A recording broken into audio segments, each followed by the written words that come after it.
ఒక్కసారి కొమ్మూరి గోల్డ్ కి కాల్ చేయండి. తాకట్లో ఉన్న మీ బంగారాన్ని విడిపించి మార్కెట్ ప్రైస్ కి వాళ్ళు కొనుక్కుని మిగతా డబ్బులు మీకు ఇచ్చేస్తారు. హాయ్, వెల్కమ్ టు మన టీవీ. మన కోసం మల్లారెడ్డి కోడలు ప్రీతిరెడ్డి కాషాయ కండువా కప్పుకోవడం లాంఛనమేనా?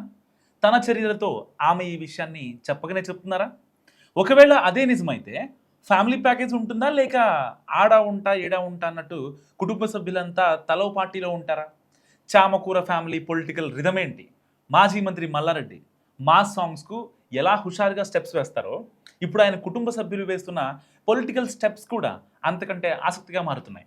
ఆయన పార్టీ మారతారని కార్ డోర్ తీసి రెడీగా ఉన్నారు.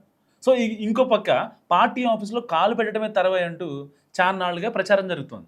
అయితే ఆ అడుగు బీజేపీలోకా లేక కాంగ్రెస్ వైపా అంటూ సందర్భం వచ్చిన ప్రతిసారి ఎవరికి వారు నచ్చినట్లు మాట్లాడుకుంటున్నారు. కానీ మల్లన్న మాత్రం నేను కారు దిగను, బీఆర్ఎస్ని వదలనంటూ క్లారిటీ ఇచ్చేశారు. అయినా సరే అనుమానపు చూపులు మాత్రం ఏమాత్రం తగ్గట్లేదు. సరిగ్గా ఇదే సమయంలో మల్లారెడ్డి కోడలు ప్రీతిరెడ్డి వ్యవహార శైలి గురించి రాజకీయ వర్గాలు ఇంకా ఆసక్తికరంగా మాట్లాడుకుంటున్నాయి. ఆమె యాక్టివిటీస్ మామ ఇస్తున్న క్లారిటీకి భిన్నంగా ఉన్నాయని అంటున్నారు. తాజాగా ప్రీతిరెడ్డి బీజేపీ ఆర్ఎస్ఎస్ కార్యక్రమాల్లో పాల్గొనడం, అక్కడ చాలా యాక్టివ్ రోల్ పోషించడంతో పొలిటికల్ డౌట్స్ పెరిగిపోతున్నాయి. దాదాపుగా ఆమె కమలదళంలో చేరిపోయినట్టేనా అని కూడా చాలామంది ఆరా తీస్తున్నారు. గతంలో కూడా ఒకసారి ఏకంగా బీజేపీ రాష్ట్ర కార్యాలయానికి వెళ్లారు ప్రీతిరెడ్డి. అక్కడ పార్టీ సంస్థాగత ప్రధాన కార్యదర్శితో భేటీ అయ్యారు.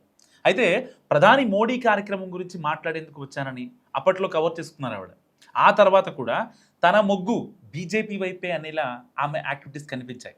ఇక తాజాగా బీజేపీ తెలంగాణ అధ్యక్షుడు రామచంద్రరావు పాల్గొన్న కార్యక్రమంతో పాటు ఆర్ఎస్ఎస్ చీఫ్ అటెండ్ అయిన మరో ప్రోగ్రాం కూడా ఈవిడ హాజరయ్యారు.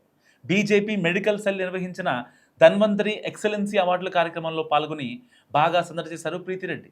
స్టేజ్ మీద సన్మానం స్వీకరించారు. అలాగే విశ్వమాంగళ్య సభ నిర్వహించిన యాగానుకూల మాతృత్వం కార్యక్రమానికి కూడా అటెండ్ అయ్యారు ఆమె.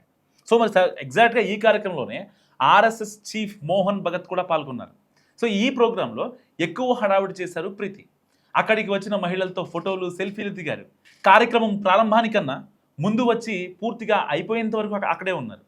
ప్రీతిరెడ్డి దాదాపుగా 3 గంటల పాటు అక్కడే గడపడం ఆసక్తికరంగా మారింది.